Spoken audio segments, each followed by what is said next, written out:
buenos días, queridos telepensantes. Comenzamos ya a las 7:30 de la mañana nuestro resumen de noticias. Hoy, día 14 de marzo, y vamos a empezar al tiro enojados porque tengo que comentarles algo que casi se nos pasa colado, telepensantes. El día martes partió la delegación que denuncia al primer ministro de Israel, Benjamín Netanyahu, no sé si lo pronuncié bien, me disculpo si no lo pronuncié adecuadamente, ante la Corte Penal de La Haya por crímenes de guerra. La instancia fue encabezada por el ex embajador de Chile en Jordania, Egipto e Irak, Nelson Haddad, y también por el presidente de la Comisión de Derechos Humanos del Senado y Relaciones Exteriores del Senado, el senador Francisco Chaguán, dije sí, de Renovación Nacional. Ahí va feliz, acusando e involucrándonos en este conflicto internacional de la manito con Jade, de la manito con Gonzalo Vinter, con Camila Vallejo. Puedo seguir con el listado de extrema izquierda que nos quiere involucrar en un conflicto internacional en el que absolutamente nada tenemos que ver. Francisco Chaguán, pero cuidado, nosotros votamos con los comunistas, ¿no ve que nosotros en diciembre votamos en contra de la constitución que Chaguán pactó con los comunistas? También, claro, si fue Chaguán el que fue a negociar este segundo proceso constituyente con también la ultraizquierda. Y ahora lo vemos viajando a La Haya, feliz de la vida. Perdón que me enoje, telepensantes, pero es que entendamos bien quién es nuestro enemigo político. Por último, los comunistas, los socialistas, los frente amplistas, llámenlos como quieran llamar, se muestran como adversarios. En cambio hay otros que son más peligrosos todavía, que golpean por la espalda. Esos sí que son peligrosos. Sigamos entonces gastando recursos de todos los chilenos en importarnos un conflicto exterior más, como si tuviéramos pocos problemas en nuestro país, pagado por todos los chilenos. A ver, ¿quién pagó el viaje del ex embajador? De todos los abogados que viajaron en la delegación. ¿Quién paga el viaje? ¿Chaguán de su bolsillo? No, nosotros lo pagamos. ¿No ven que es una decisión de Estado? Después aparece el ex canciller Alfredo Moreno, de Chile Vamos, digamos, criticando la decisión de excluir a Israel de la FIDAE y la forma y el fondo está mal. Pero, señor canciller, ¿es necesario que lo diga para la prensa? Es que uno puede llegar a pensar que lo hace como por figurar, ¿o no? Quizás debió decírselo directamente a Francisco Chaguán para que no apoye esta iniciativa del oficialismo, ¿no? ¿Se dan cuenta de la quimera a la que estamos enfrentando? Bancada de Renovación Nacional emplaza a Gabriel Boric para que concrete despliegue militar en zonas urbanas. Cuenta con las herramientas para ello. Y después aparece la foto. Les voy a poner la foto en la pantalla porque son como... Bueno. Con Diego Chalper ahí de vocero, de genio de Renovación Nacional, muy amigo de Francisco Chaguán, el que anda en La Haya con la ultraizquierda. Y dice... Aquí tenemos a los alcaldes frente amplistas pidiendo fuerzas militares. Aquí tenemos a los alcaldes del frente... Aquí tenemos a los alcaldes del Frente Amplio pidiendo fuerzas militares en la calle, pero tenemos diputados del Frente Amplio haciendo todo lo posible para que eso no suceda, cuestionó el diputado Diego Chalper. A esto la prensa le llama cuestionar. ¿Se dan cuenta de que siguen con la controversia generada por el alcalde Bodanovich? ¿Pero no le hace ruido a ustedes esto? Miren, señor director, que insisto, ustedes saben, busca ahí hasta los recónditos lugares para encontrar información. Vamos con el siguiente video de los diputados del Frente Amplio de antaño. ¡Milicos! ¡Que se vayan los milicos! ¡Que se vayan los milicos!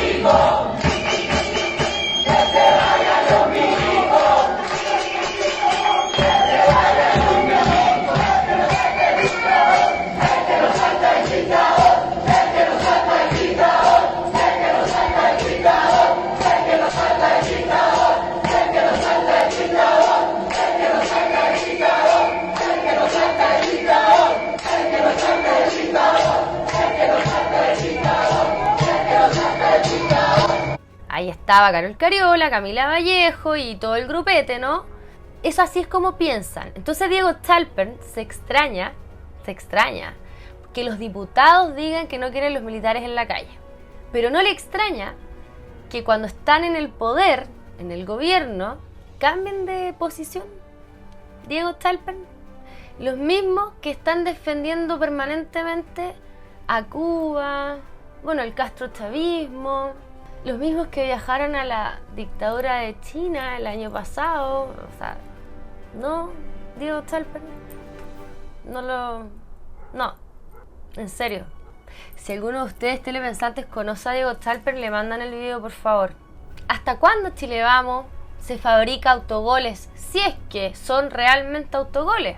Y no hay cierto grado, quizás, de complicidad al respecto. Porque si vemos que van a pactar un segundo proceso constituyente con la ultraizquierda, que si ahora Chaguán se va a demandar a La Haya a Israel, y tantas cosas que hemos visto de Chile Vamos, ¿son la antítesis realmente del gobierno o qué? Miren, yo les voy a leer el titular del Mostrador. Presidente Boric estudia reforma constitucional para sacar militares a las calles vía decreto. El Mostrador es un diario de izquierda, ojo. Telepensantes, tengo el video al respecto. Es verdad lo que dijo. Específicamente sobre el uso de militares en en sectores urbanos. Los militares, y lo han señalado ellos mismos, el comandante en jefe del ejército, no tienen una capacitación para realizar funciones de orden público, pero desde nuestra perspectiva pueden colaborar en algunas funciones específicas para liberar a policías que sí están preparados para aquello.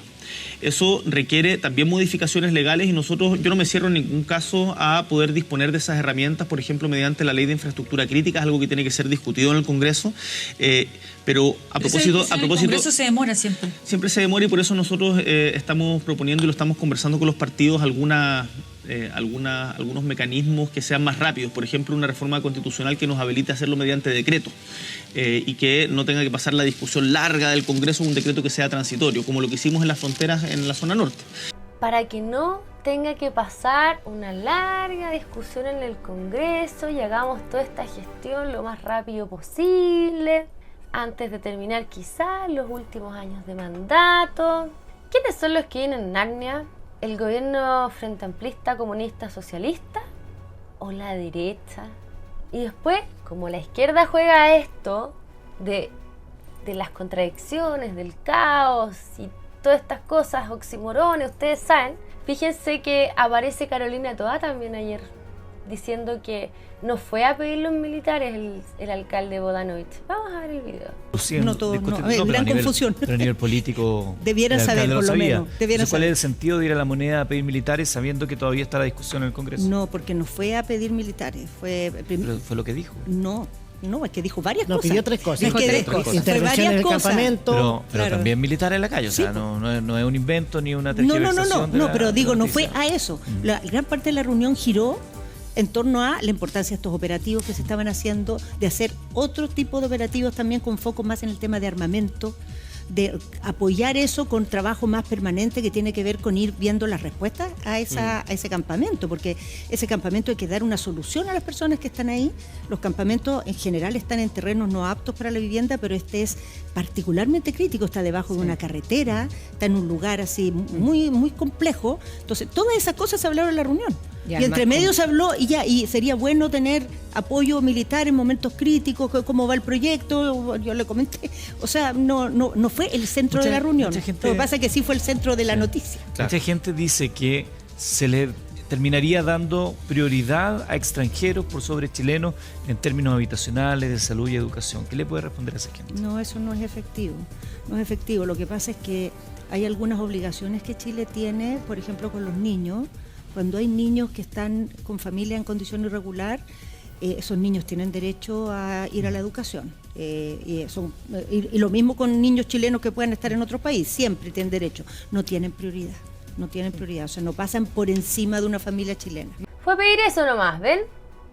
Varias cosas. Soluciones habitacionales para los inmigrantes que habitan ese campamento, pero se les olvidó el apellido de los inmigrantes, de los criminales, narcos, sicarios, delincuentes de toda clase, digamos, el lumpen que vive en esos campamentos.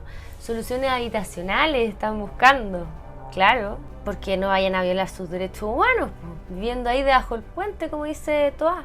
¿Quién paga todo esto? Usted, señor contribuyente. Nosotros pagamos todo. Ahora, yo no sé cómo lo van a pagar, porque no hay más plata. Creo que el día lunes o el martes les estuve contando que al gobierno ya se le acabó la plata. Así que yo la verdad no creo que esto pase. Y si pasa es porque nos están endeudando más de lo que ya nos endeudaron. Bueno, este es un servicio de utilidad pública, queridos telepensantes, además de una noticia, ¿no? Ministerio Público realiza la siguiente licitación. Se las voy a poner en pantalla por si alguno de ustedes tiene alguna empresa o fundación, ya saben que entrega este tipo de servicio. Contratación de consultoría para transversalizar la perspectiva de género en las instituciones generales que imparten criterios de actualización en la investigación y ejercicio de la persecución penal por el Ministerio. La persecución penal y la investigación tiene que ser con perspectiva de género. Ustedes se pueden inscribir en www.fiscaliadechile.cl. Así que si ustedes alguno tiene alguna empresa que entregue este tipo de capacitaciones, puede postular ahí. Entonces, cuando ustedes se preguntan si es que la Fiscalía está mejorando su trabajo, su eficiencia para combatir el crimen, ¿no? Para realizar investigaciones, para meter a los criminales a la cárcel, evidentemente, siempre con perspectiva de género. En eso enfocan los recursos, ¿se dan cuenta? Entonces, cuando sale la derecha diciendo que le ganó a la izquierda, ahí uno dice que son un poco miopes, por decirlo menos. Porque incluso esta ley que se aprobó la semana pasada, que enviaron al Tribunal Constitucional, pero solamente por la ESI, ya dicen haberla enviado por todo este tipo de cosas, dice que en el Estado tiene que haber todo este tipo de capacitaciones, o sea, van a estar capacitando a los empleados públicos, a todos, incluyendo a las Fuerzas Armadas y de orden público, con perspectiva de género, telepensantes. Esa es la ley antihombres. Ley de prevención o de protección de la violencia en contra de la mujer. Esto es, y además por panfletos televisivos, y además en los colegios, y además en las universidades, y todo esto pagado por nosotros. Entonces ahí está la oposición ganándole supuestamente a la izquierda. ¿No se acuerdan que Boric dijo, vamos a hacer la revolución desde el Estado? Esto es hacer la revolución desde el Estado. ¿O ustedes creen que las capacitaciones son cómo atrapar mejor a un narcosocialista del Tren de Aragua? No. Ellos están haciendo la revolución desde el Estado. Y este mensaje es para todos los Diego Chalper, todos los Alessandri, que ayer Alessandri decía que ganaron la batalla cultural al gobierno, que ya se agotaron las ideas octubristas. No, ellos lo sacan como conclusión porque Bodanovich pidió a los militares en la comuna. Así avanza la revolución de este gobierno, la vanguardia de este gobierno, con la miopía de la derecha. Ley corta de ISAPRES. Teníamos este tema medio votado, queridos telepensantes. Esta votación está detenida en el Congreso. Recordemos que se aprobó a finales del año pasado, a finales de la temporada legislativa, en el Senado, y pasaba a la Cámara Baja, la Cámara de Diputados. Ahora se detuvo la votación en la Cámara de Diputados. ¿Por qué? Porque parlamentarios oficialistas de izquierda y de centro izquierda enviaron el proyecto de la ley corta de ISAPRES al Tribunal Constitucional. El Tribunal Constitucional resolvió admitir la tramitación y declarar admisible el requerimiento. ¿Qué tiene que pasar ahora? Lo tiene que admitir el Senado, la Cámara de Diputados y el Presidente de la República. Entonces, esto todo hace indicar que se va a demorar, pero tenemos que estar atentos igual a este tema, porque yo les voy a explicar qué es lo que está pasando. No es medio enredado, así que pongan atención. El requerimiento busca dejar sin efecto la mutualización en la ley corta. Entonces ustedes se preguntarán, ¿qué es la mutualización? ¿Qué es esta palabra tan rimbombante que usan los políticos para que nadie entienda de qué están hablando? Me incluyo, lo tuve que buscar harto rato, tuve que preguntar. Agradezco a mi asesor que me explicó. Básicamente, en palabras cortas, es lo que estuvimos hablando el año pasado, de que le van a subir el precio a los usuarios de los planes para poder pagar la deuda que se generó con el supremazo. ¿Y de dónde iba a salir la plata? Se habían dos opciones con estos supremazos. O las empresas quebraban, las ISAPRES, o tenían que sacar la plata de alguna parte. ¿Y de dónde ganan plata ellos? Con lo que le cobran a los usuarios de las ISAPRES. Esto es lo que genera el activismo judicial de la Corte Suprema. Dos supremazos. Esto fue la brillante idea, la brillante solución de la clase política, ¿no? Salaket parties, ¿se acuerdan? Sin perdón ni olvido. Ahí estaban todos, derecha e izquierda, junto a los empresarios, arreglándose los bigotes de cómo iban a salvarse los bolsillos entre todos. ¿Quiénes salen perjudicados? Los chilenos. Suben los planes de ISAPRE. ¿Quién paga la cuenta? ¿Quién paga el costo social, como dicen los políticos? La clase media. Ahora, ¿quieren oír cómo explica esta gente lo que es la mutualización? Es que se los voy a leer porque vale la pena que lo vean. Y si se les prende la alarma de lenguaje socialistoide, ustedes apretan la chicharra que tienen en sus casas. Les leo. ¿Qué es la mutualización? Es un término que utilizan las ISAPRES para referirse a una redistribución equitativa de los riesgos asociados con el costo de la atención médica entre todos los miembros de una determinada institución de salud previsional. Esto se traduce a que los afiliados de menor riesgo, como los jóvenes, ayudarían a cubrir los costos de los afiliados de mayor riesgo, como las mujeres o personas de edad. Teóricamente buscan garantizar la equidad, permitiendo que todas las personas tengan acceso a atención médica, independiente de su estado de salud, edad o género. Esto está en discusión, ya que el sistema de las ISAPRES favorece a quienes tienen más dinero o son considerados de bajo riesgo. Las personas más riesgosas o de bajos recursos se ven menos favorecidas con este sistema. Quedo atenta a todos los comentarios que ustedes quieran hacer al respecto. Tema censo, súper controversial ha sido este tema, hay mucha disidencia al respecto. La Vane estuvo tratando en su última columna, vayan a revisarla. Miren, les voy a leer. Censar. Busqué la definición de censo. Censar, controlar los habitantes de un lugar. Otra definición. Registro general de personas con derecho a voto. ¿Y por qué doy estas definiciones? Bueno, tenemos la entrevista del señor director del INE, que estuvo en el programa con Tomás Cox. Y Tomás Cox, por obra y gracia del Espíritu Santo, le hizo las preguntas que debía hacer. Vamos a ver el primer video. Que la ONU, que la CEPAL intervinieron en la preparación, en el borrador y en el oficial censo o empadronamiento, ya vamos a hablar de ese tema, ¿es eso efectivo? Lo que nosotros contamos habitualmente, y esto no es la primera vez que lo hacemos, lo hacemos desde hace ya muchos censos, es contar con la colaboración de el Centro Latinoamericano de Demografía, que es el grupo especializado en censos en la región. Bueno, como ustedes se podrán dar cuenta, como en muchas cosas que están pasando en nuestro país, efectivamente hay intervencionismo de organismos internacionales en este proceso de censo, de esos organismos que a nosotros nos encantan, de esos que interfieren en los procesos constituyentes, permanentemente también en las políticas públicas de los países. La pregunta es, ¿van a manejar estos datos también estos organismos o van a proteger nuestra privacidad? Es algo que debiésemos saber. Siguiente video. Don Ricardo, la ley 19.628 del 12 de enero de 1998 dice que protege la vida privada, que regula las preguntas, todos los aspectos de la privacidad de las personas, su nombre completo, su RUT, quiénes, cómo viven en la casa y un montón de detalles que tienen que ver con la vida íntima de las personas, con la vida personal, valga la redundancia, de las personas, de los eventual encuestados. Y en esa materia hay temor. Funciona en base a una ley que es la 17.374, que en uno de sus artículos contempla un principio básico para hacer estadística.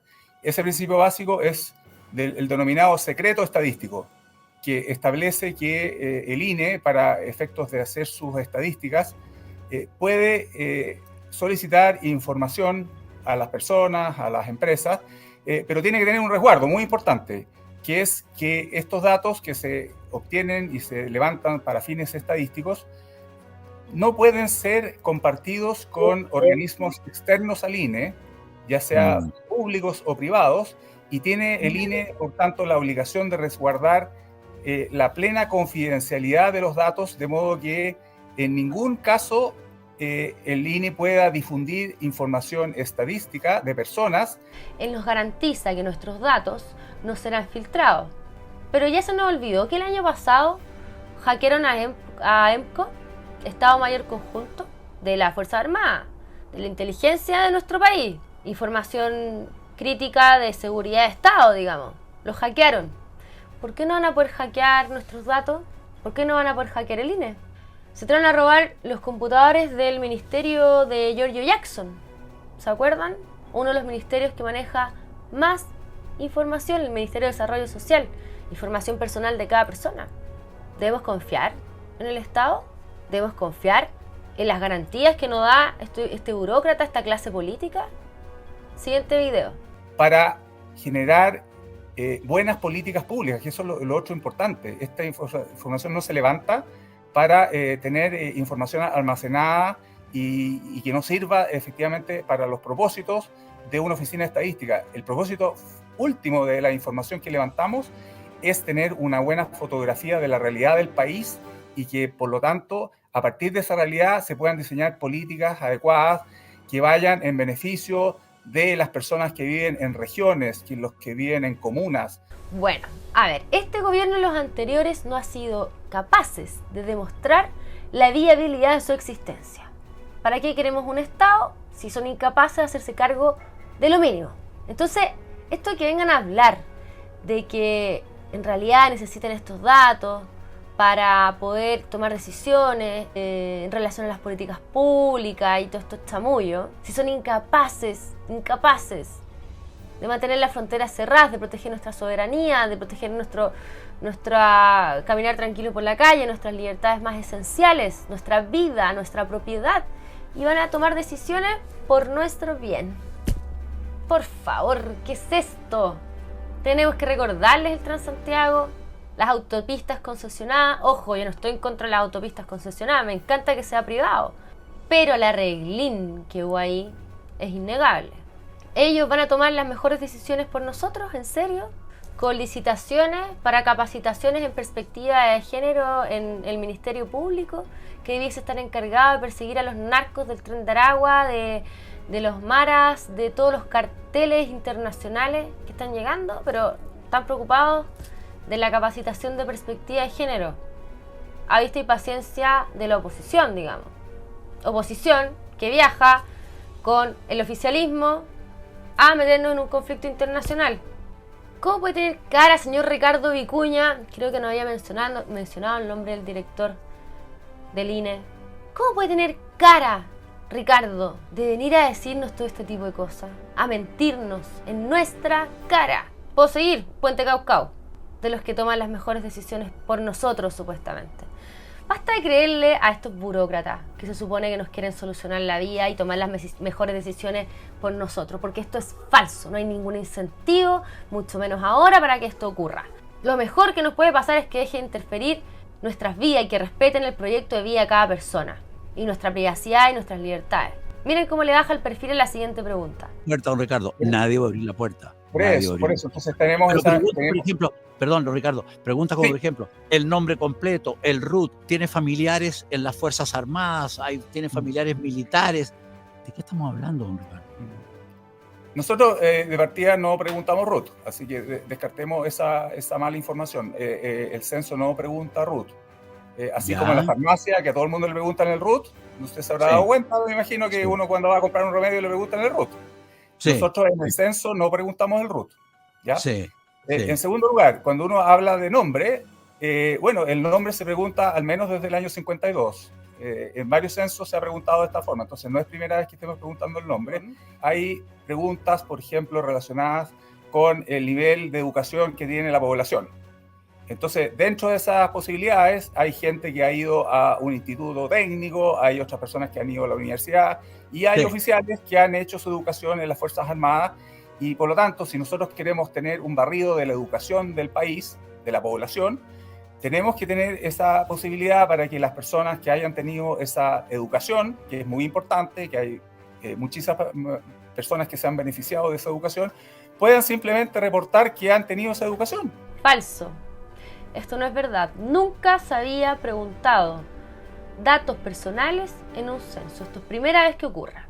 Este señor está mintiendo. Ah, miren, lo de las Fuerzas Armadas, para saber el grado académico. Miren, qué nivel de ingenuidad la pregunta, ¿no? No es como que quieran empadronarnos a todos y saber nuestros datos personales. Para millones de chilenos, con estas consultas, con esta profundidad, con esta intimidad, no es un censo, sino que un empadronamiento, don Ricardo. Y usted lo ha oído y lo sabe y le llega esa información. Esa es una información que ha estado circulando y, Sí. y la verdad es que hacer esa sutileza, si es empadronamiento o no es censo, la verdad es que los censos son empadronamiento, porque uno a la larga lo que está haciendo es conocer e identificar todas las características de todas las viviendas del país, y entonces si uno no hace preguntas se llama empadronamiento, si uno además hace ese recorrido y le hace preguntas se llama censo, pero técnicamente la verdad es que no hay una mayor diferencia. Yo no les voy a decir a ustedes, cada cual sabrá con los datos que les estoy entregando, si contesta o no contesta el censo. Pero que este personaje, Ricardo Vicuña, está faltando la verdad, lo está haciendo.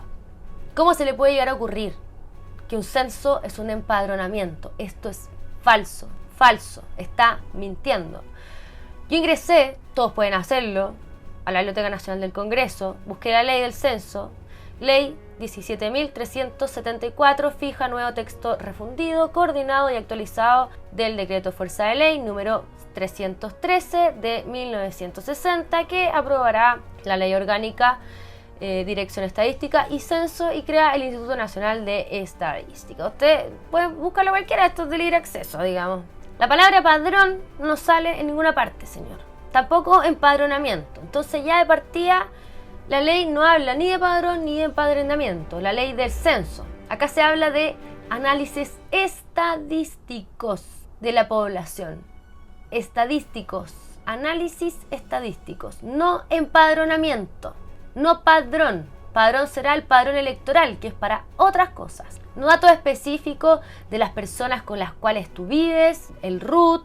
Claro, y después dice, uno le da el RUT a las casas comerciales. Sí, pero las casas comerciales tú le puedes dar distintas direcciones. Tu dirección comercial, tu dirección habitacional. No hay que especificar con cuántas personas uno vive.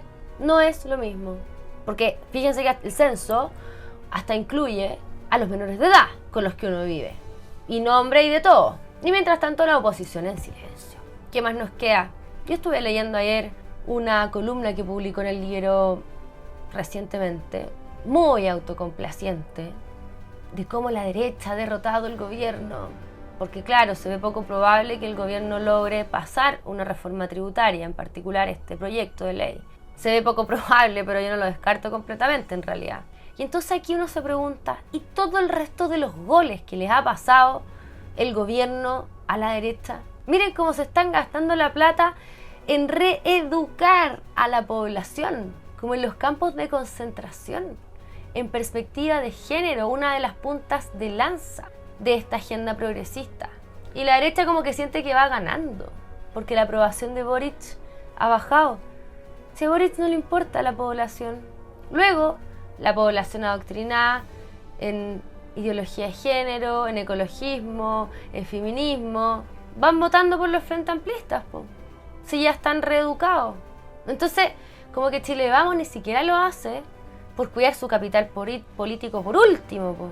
Entonces, si los intelectuales de Chile Vamos, los referentes, los académicos, porque el señor Patricio Navia hace clase en una universidad y no se ha dado cuenta de que hicieron bolsa la ISAPRE y que nos tienen en un camino sin salida al respecto. ¿Por qué esta reforma o ley corta de ISAPRES? Voy a insistir, no es una ley corta de ISAPRES, es una reforma completo socialista al modelo de salud que tenemos en nuestro país, con fortalecimiento de FONASA, con fortalecimiento de la superintendencia, con todo esto. Terrible lo encuentro, pues, queridos telepensantes. Bueno, con esto voy a ir cerrando el día de hoy. Les agradezco la compañía. No se olviden, compartan nuestro programa, déjenos un comentario. Les agradecemos la sintonía. Nos alegra que se hayan acomodado a nuestro nuevo horario de las 7:30 de la mañana para partir el día con un cafecito, informándose no de las mejores noticias. Quizás les traje un video a continuación y les quiero recordar una cosa. Recuerden que hoy tenemos, se los voy a poner en la pantalla, tenemos estreno de programa. Comienza el programa de La Habana con Gonzalo de la Carrera. El programa se llama Sin Picarse. Eso ya lo hice todo. Y el invitado especial el día de hoy es Aldo Duque. No se lo pueden perder, así que totalmente recomendado. Y bueno, como ya es costumbre, les traje un video para ir cerrando. E insisto, compartan. Nos vemos mañana. Dear leftists, dear so-called rule of law lovers, it's been 365 days since Qatargate exploded. And what have you done? Nothing. What have you done about vaccination scandal in European Commission? Nothing. Oh, sorry, you've done a lot. You've been attacking Polish government for 8 years. For 8 years. You tried to lecture us. You tried to lecture us about the rule of law. Rule of what? Rule of corruption. That's what it is. It's your people who were arrested. You trying to lecture Mr. Trump, Mr. Bolsonaro, Mr. Milei. You trying to lecture the whole world, conservative world, about the rule of law. And your people are arrested for corruption. You have no right to lecture us. You have no right to telling us what the democracy is. You have no right to tell me what the rule of law is. That is why I promise we're going to fight your leftism ideology until the final victory. So help me God.